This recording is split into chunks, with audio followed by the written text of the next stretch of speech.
Suryakanta versus Chandrakanta. Magical petrol tank. ಒಂದಿನ ಚಂದ್ರಕಾಂತಂ ಶಾಪಿಂಗ್ಗೋಸ್ಕರ ಅಂತ ಮಾರ್ಕೆಟ್ಗೆ ಹೋಗ್ತಾಳೆ. ಅಲ್ಲಿ ಒಂದು ಕಳ್ಳ ಚಿಕ್ಕ ಮಗು ಹತ್ರ ಐಸ್ ಕ್ರೀಮ್ ಕಳ್ತನ ಮಾಡಿ ತಿಂತಾ ಇರ್ತಾನೆ. ಅದನ್ನ ನೋಡಿ ನಮ್ಮ ಚಂದ್ರಕಾಂತ ಅವನತ್ರ ಹೋಗಿ, ನಾಚಿಕೆ ಇಲ್ವೇನೋ ನಿನ್ಗೆ? ಚಿಕ್ಕ ಮಗು ಹತ್ರದಿಂದ ಐಸ್ ಕ್ರೀಮ್ ಕಳ್ತನ ಮಾಡಿ ತಿಂತೀಯಾ?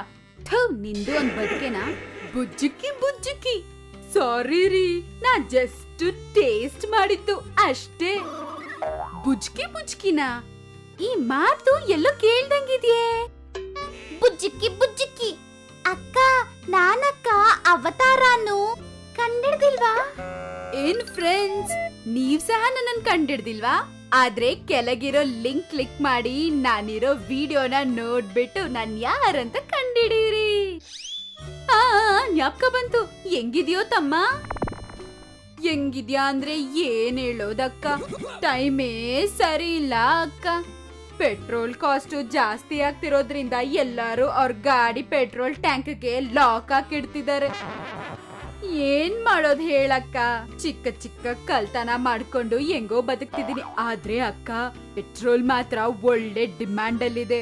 ಒಂದೇ ಒಂದ್ ಟ್ಯಾಂಕ್ ಪೆಟ್ರೋಲ್ ಹೆಂಗಾದ್ರೂ ಮಾರಿದ್ರೆ ಒಳ್ಳೆ ದುಡ್ಡು ಬರುತ್ತಕ್ಕ. ನಿಜವಾಗ್ಲೂನಾ? ಏನು ಹೇಳ್ತಿದ್ಯಾ? ಆಯ್ತು, ಹಾಗಾದ್ರೆ ದಿನ ನಾನು ಒಂದ್ ಟ್ಯಾಂಕ್ ಫುಲ್ ಆಗಿ ಪೆಟ್ರೋಲ್ ಕೊಡ್ತೀನಿ. ಎಷ್ಟಕ್ ಮಾರ್ತೀಯಾ? ನನಗೆಷ್ಟು ಕೊಡ್ತೀಯಾ? ನೀನಾದ್ರೆ ಕೊಡಕ್ಕ, ನಾನು ಒಂದ್ ವಾರದೊಳಗಡೆ ನಿನ್ ಕೈಯಲ್ಲಿ ಕೋಟಿ ಕೋಟಿ ದುಡ್ಡಿಡ್ತೀನಿ. ಅದನ್ ಕೇಳಿಸ್ಕೊಂಡು ಚಂದ್ರಕಾಂತಂ ಎಷ್ಟೋ ಖುಷಿ ಆಗ್ತಾಳೆ. ತಕ್ಷಣ ಆ ಕಳ್ಳನ್ ಕರ್ಕೊಂಡು ಅವ್ರ ಮನೆಗ್ ಹೋಗ್ತಾಳೆ. ಹೋಗಿ ಬಿಸಿ ಬಿಸಿಯಾಗಿ ಬಜ್ಜಿ, ಸಮೋಸ, ಟೀ ಎಲ್ಲಾ ಮಾಡಿ ಜೀನಿನ ಕರೀತಾಳೆ. ಸಮೋಸ, ಮೆಣಸಿನ್ಕಾಯಿ ಬಜ್ಜಿ ವಾಸನೆಗೆ ಜೀನಿ ಆಚೆ ಬರ್ತಾನೆ. ಚಂದ್ರಕಾಂತ ಜೀನಿ ಹತ್ರ ಹಿಂಗಂತಾಳೆ, ಬಜ್ಜಿ ಬೇಕಾ ಜೀನಿ ತಮ್ಮ? ಮೊದಲು ನಿನ್ಗೇನ್ ಬೇಕೋ ಹೇಳಕ್ಕ. ಸುಮ್ನೆ ನೀನ್ ಇದೆಲ್ಲ ಮಾಡಲ್ಲ ಅಲ್ವಾ? ಈ ಲೋಕದಲ್ಲಿ ನನ್ನನ್ ಚೆನ್ನಾಗ್ ಅರ್ಥ ಮಾಡ್ಕೊಂಡಿರೋದು ನೀನೊಬ್ನೇ. ಆಯ್ತು, ಡೈರೆಕ್ಟ್ ಆಗಿ ಪಾಯಿಂಟ್ ಬಂದ್ಬಿಡ್ತೀನಿ. ನನ್ಗೆ ನೀನೊಂದ್ ಸಹಾಯ ಮಾಡ್ಬೇಕು. ಮಾಡಿದ್ರೆ ದಿನ ಬೆಳಗ್ಗೆ ಸಾಯಂಕಾಲ ಇದೇ ತರ ಸಮೋಸ, ಬಜ್ಜಿ ಎಲ್ಲ ಮಾಡ್ಕೊಡ್ತೀನಿ. ಏನಕ್ಕ ಸಹಾಯ? ಹಂಗಂತ ಕೇಳ್ತಾನೆ. ಅದಕ್ಕೆ ಅವತಾರ್ ಮತ್ತೆ ಚಂದ್ರಕಾಂತ ನಡೆದಿದ್ ವಿಷಯ ಎಲ್ಲ ಅವನ ಹತ್ರ ಹೇಳ್ತಾರೆ. ಆಮೇಲೆ ಜೀನಿ ಒಂದ್ ಪೆಟ್ರೋಲ್ ಟ್ಯಾಂಕ್ ನ ತಯಾರಿ ಮಾಡಿ ಚಂದ್ರಕಾಂತ ಹತ್ರ ಹೀಗಂತಾನೆ, ನಿಮ್ ಪ್ರಾಬ್ಲಮ್ಗೆ ಸೊಲ್ಯೂಷನ್ ಇದೆ, ಮ್ಯಾಜಿಕಲ್ ಪೆಟ್ರೋಲ್ ಟ್ಯಾಂಕ್. ಅವತಾರ್ ಮತ್ತೆ ಚಂದ್ರಕಾಂತ ಶಾಕ್ ಆಗ್ತಾರೆ. ಬುಜ್ಜುಕ್ಕಿ ಬುಜ್ಜುಕ್ಕಿ, ಏನಿದು ಇಷ್ಟು ಚಿಕ್ಕದಾಗಿದೆ? ಚಿಕ್ಕದಾಗಿದ್ಯಾ ಅಂತ ಡೌಟ್ ಪಡ್ಬೇಡಿ. ಇದನ್ ತಗೊಂಡೋಗಿ ಯಾವ್ದಾದ್ರು ಪೆಟ್ರೋಲ್ ಬಂಕ್ ಹತ್ರ ಇಡಿ. ಇದು ಅವ್ರಿಗೆ ಗೊತ್ತಿಲ್ದೆ ಎಲ್ಲ ಪೆಟ್ರೋಲ್ ತೆಗ್ದ್ಬಿಡುತ್ತೆ. ಆಮೇಲೆ ಇದು ಚಿಕ್ಕದೇ ಅಲ್ವಾ, ಅದಕ್ಕೆ ಈಸಿಯಾಗಿ ಬೇರೆ ಜಾಗ ತಗೊಂಡ್ ಹೋಗಿ. ಅಲ್ಲಿಗೋಗಿ ನಾನು ಹೇಳೋ ಮಂತ್ರ ನೀವ್ ಹೇಳಿದ್ರೆ ಆದಷ್ಟು ಗದೆ ದೊಡ್ಡದಾಗ್ ಬದ್ಲಾಗತ್ತೆ. ಆಗ ಈ ಪೆಟ್ರೋಲ್ ನ ತಗೊಂಡು ನೀವು ಮಾರ್ಕೋಬಹುದು. ಅದನ್ ಕೇಳಿದ ಅವತಾರ ಮತ್ತು ಚಂದ್ರಕಾಂತಗೆ ಫುಲ್ ಖುಷಿ ಆಗ್ಬಿಡುತ್ತೆ. ಜೀನಿ ಹೇಳ್ದಂಗೆ ಆ ಮಂತ್ರನ ಅವತಾರ್ಗೆ ಹೇಳುತ್ತೆ. ಹಂಗೆ ಅವರಿಬ್ರು ಮ್ಯಾಜಿಕಲ್ ಪೆಟ್ರೋಲ್ ಟ್ಯಾಂಕ್ ಸಹಾಯದಿಂದ ಚೆನ್ನಾಗ್ ದುಡ್ಡು ಸಂಪಾದನೆ ಮಾಡ್ತಾರೆ. ಇನ್ನೊಂದ್ ಕಡೆ ಪೆಟ್ರೋಲ್ ಬಂಕ್ ಓನರ್ಗಳು ಏನಾಗ್ತಿದ್ಯೋ, ಹೆಂಗ್ ಕಳ್ತನ ಆಗ್ತಿದ್ಯೋ ತಿಳಿದೆ ಹೋಗಿ ಪೊಲೀಸ್ ಹತ್ರ ಕಂಪ್ಲೇಂಟ್ ಮಾಡ್ತಾರೆ. ಪಾಪ ಪೊಲೀಸ್ ಅವ್ರು ಕೂಡ ಏನು ಅರ್ಥ ಆಗಿಲ್ಲ. ಆಗ ಏನು ಮಾಡಕ್ಕಾಗ್ದೆ ಬಂಕ್ ಓನರ್ಸ್ ಎಲ್ಲಾರು ಸೂರ್ಯಕಾಂತ ಹತ್ರ ಹೋಗಿ ಅವ್ರ ಪ್ರಾಬ್ಲಮ್ ಸಾಲ್ವ್ ಮಾಡಿ ಅಂತ ಕೇಳದಕ್ ಹೋಗ್ತಾರೆ. ಅಮ್ಮ, ದಿನ ನಮ್ ಪೆಟ್ರೋಲ್ ಬ್ಯಾಂಕ್ ಇಂದ ಪೆಟ್ರೋಲ್ ಖಾಲಿ ಆಗ್ತಿದೆ ಅಮ್ಮ, ನೀವೇ ಏನೊಂದ್ ಮಾಡ್ಬೇಕಮ್ಮ. ಹಂಗಂತ ಕೇಳ್ತಾ ಕಷ್ಟ ಪಡ್ತಿರ್ತಾರೆ. ಅವ್ರ ಕಷ್ಟ ಕೇಳಕ್ಕಾಗ್ದೆ ಸೂರ್ಯಕಾಂತ ಕಣ್ ಮುಚ್ಕೊಂಡು ಅವಳ ಮ್ಯಾಜಿಕಲ್ ಪವರ್ ಇಂದ ನಡೆದಿದ್ದೆಲ್ಲ ನೋಡ್ತಾಳೆ. ನಡೆದಿದ್ದೆಲ್ಲ ಸೂರ್ಯಕಾಂತಗೆ ಕಾಣಿಸುತ್ತೆ. ಇದೆಲ್ಲ ಚಂದ್ರಕಾಂತ ಕೆಲ್ಸ ಅಂತ ತಿಳಿದ ಸೂರ್ಯಕಾಂತ ಮನಸ್ಸಲ್ಲಿ, ಏನೇ ನನ್ನ ಅತಿ ಆಸೆ ಸೊಸೆ, ದುಡ್ಡುಗೋಸ್ಕರ ಕಳ್ತನೂ ಮಾಡ್ತೀಯಾ?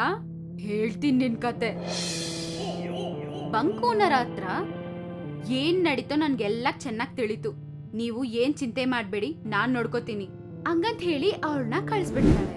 ಅವಳ ಮ್ಯಾಜಿಕಲ್ ಪವರ್ ಇಂದ ಮ್ಯಾಜಿಕಲ್ ಪೆಟ್ರೋಲ್ ಟ್ಯಾಂಕ್ ಅಲ್ಲಿರುವ ಪೆಟ್ರೋಲ್ ಎಲ್ಲ ತೆಗೆದುಬಿಟ್ಟು ಬಂಕ್ ಅಲ್ಲಿ ಹಾಕ್ತಾಳೆ. ಖಾಲಿಯಾಗಿರುವ ಪೆಟ್ರೋಲ್ ಟ್ಯಾಂಕ್ ಒಳಗಡೆ ನೀರೆಲ್ಲ ತುಂಬಿಸ್ತಾಳೆ. ಪೆಟ್ರೋಲ್ ಬಂಕ್ ಅಲ್ಲಿ ಹೋಗಿದ್ ಪೆಟ್ರೋಲ್ ಎಲ್ಲ ಮತ್ತೆ ಸಿಕ್ಕಿದ್ದಕ್ಕೆ ಬಂಕ್ ಓನರ್ಗಳು ತುಂಬಾ ಸಂತೋಷ ಪಡ್ತಾರೆ. ಸ್ವಲ್ಪ ದೂರದಲ್ಲಿ ಚಂದ್ರಕಾಂತ ಮತ್ತೆ ಆ ಕಳ್ಳ ಎಲ್ಲಾರ ಹತ್ರ ದುಡ್ಡು ತಗೊಂಡು ಅವರ ಪೆಟ್ರೋಲ್ ಟ್ಯಾಂಕ್ ಎಲ್ಲ ತುಂಬಿಸ್ತಿರ್ತಾರೆ. ಪಾಪ ಅವ್ರಿಗೆ ಗೊತ್ತಿಲ್ಲ ಅಲ್ವಾ ಅದು ಪೆಟ್ರೋಲ್ ಅಲ್ಲ ನೀರು ಅಂತ. ಹಂಗೆ ಪೆಟ್ರೋಲ್ ಬದಲಾಗಿ ನೀರಿರೋದ್ರಿಂದ ಜನರ ಇಂಜಿನ್ ಅಲ್ಲೇ ಕೆಟ್ಟೋಗಿ ನಿಂತೋಗ್ಬಿಡುತ್ತೆ. ಜನ ಎಲ್ಲ ಕೋಪದಿಂದ ಅವ್ರಿಬ್ಬರನ್ನ ಚೆನ್ನಾಗಿ ಬೈತಾ ಇರ್ತಾರೆ. ಏನೋ ಪೆಟ್ರೋಲ್ ಬದಲಾಗಿ ನೀರ್ ಹಾಕ್ತಿದೀಯೇನೋ, ನಮ್ ಗಾಡಿ ಎಲ್ಲ ಕೆಟ್ಟೋಯ್ತಲ್ವೇನೋ. ಪೆಟ್ರೋಲ್ ಟ್ಯಾಂಕ್ ಇಲ್ದೆ ನೀವ್ ಇದ್ರಿಂದ ತುಂಬಿಸ್ತಿದ್ದೀರಾ ಅಂದ್ರೆ ನಾನು ಅರ್ಥ ಮಾಡ್ಕೋಬೇಕಿತ್ತು, ಇದ್ರಲ್ಲಿ ಏನೋ ಬೋಗಸ್ ಇದೆ ಅಂತ. ಎಷ್ಟ್ ಕಾಸ್ಟ್ಲಿ ಬೈಕ್ ಕೆಡಿಸ್ದಿರಲ್ವೋ ನೀವು ನಿಮ್ಮನ್ನ. ಅವರ ವಾಹನಗಳನ್ನೆಲ್ಲ ಕೆಡಿಸಿದ್ದಕ್ಕೆ ಕೋಪದಿಂದ ಅವ್ರನ್ನ ಓಡಿಯಕ್ ಹೋಗ್ತಾರೆ. ಅದ್ರಿಂದ ಭಯ ಪಟ್ಟಿದ ಚಂದ್ರಕಾಂತಂ ಏನ್ ಮಾಡ್ಬೇಕು ಗೊತ್ತಿಲ್ಲದೆ ಗಟ್ಟಿಯಾಗಿ ಕಿರ್ಚ್ತಾಳೆ.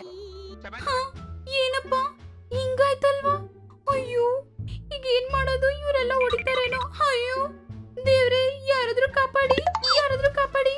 ಅತ್ತೇನ್ ಕರಿಬೇಕಾಗಿರೋದೆ, ಅತ್ತಿಯಮ್ಮ. ಆಗ ಸೂರ್ಯಕಾಂತ ಅಲ್ಲಿಗ್ ಬಂದು ಏನು ಗೊತ್ತಿಲ್ದೇ ಇರೋ ಅವ್ರ ತರ ಏನಾಯ್ತು ಅಂತ ಕೇಳ್ತಾರೆ. ಅದ್ರಿಂದ ಭಯ ಬಿದ್ದಿರುವ ಚಂದ್ರಕಾಂತ ಮತ್ತೆ ಅವತಾರ್ ಎಲ್ಲಾ ವಿಷಯ ಹೇಳ್ತಾರೆ. ಸೂರ್ಯಕಾಂತ ಅವಳ ಮ್ಯಾಜಿಕಲ್ ಪವರ್ ಇಂದ ಅವ್ರ ಗಾಡಿ ಎಲ್ಲಾನು ಸರಿ ಮಾಡಿ ಇವ್ರಿಬ್ರಿಗೂ ಚೆನ್ನಾಗ್ ಬುದ್ಧಿ ಹೇಳಿ ಅವ್ರಿಬ್ರ ಹತ್ರ ಇಂದ ಪೆಟ್ರೋಲ್ ತಗೊಂಡಿದ್ ಎಲ್ಲಾರ್ಗೂ ದುಡ್ಡನ್ನ ವಾಪಸ್ ಕೊಡ್ಬಿಟ್ಟು ಅಲ್ಲಿಂದ ಬರ್ತಾಳೆ. ಅದರಿಂದ ಪೆಟ್ರೋಲ್ ಬಂಕ್ ಓನರ್ಸ್, ಕಸ್ಟಮರ್ಸ್ ಎಲ್ಲಾರು ಎಷ್ಟೋ ಸಂತೋಷದಿಂದ ಸೂರ್ಯಕಾಂತಗೆ ಥ್ಯಾಂಕ್ಸ್ ಹೇಳ್ತಾರೆ.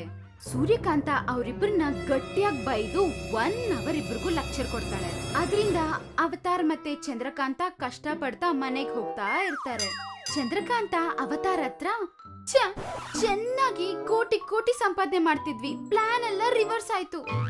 ಇದೆಲ್ಲ ಆ ಮ್ಯಾಜಿಕ್ ಪೆಟ್ರೋಲ್ ಟ್ಯಾಂಕ್ ಒಳಗಡೆ ನೀರ್ ಬಂದಿದ್ದಕ್ಕಾಗಿದ್ದಕ್ಕ, ಇಷ್ಟಕ್ಕೂ ಆ ನೀರ್ ಹೆಂಗ್ ಬಂದಕ್ಕ ಹಂಗಂತ ಅನ್ಕೊಂಡೋಗಿ ಇಬ್ರು ಜೀನಿ ಹತ್ರ ಕೇಳ್ತಾರೆ. ಅದ್ರಿಂದ ಜೀನಿ ನಡೆದಿದ್ ಎಲ್ಲಾನು ಅವ್ರಿಬ್ರಿಗೆ ಕಣ್ ಮುಂದೆ ಟೆಲಿಕಾಸ್ಟ್ ಮಾಡಿ ತೋರಿಸ್ತಾನೆ. ಆಮೇಲೆ ಅದನ್ನ ನೋಡಿದ ಚಂದ್ರಕಾಂತ, ಅಮ್ಮ ಅತ್ತಿಯಮ್ಮ ಇದೆಲ್ಲ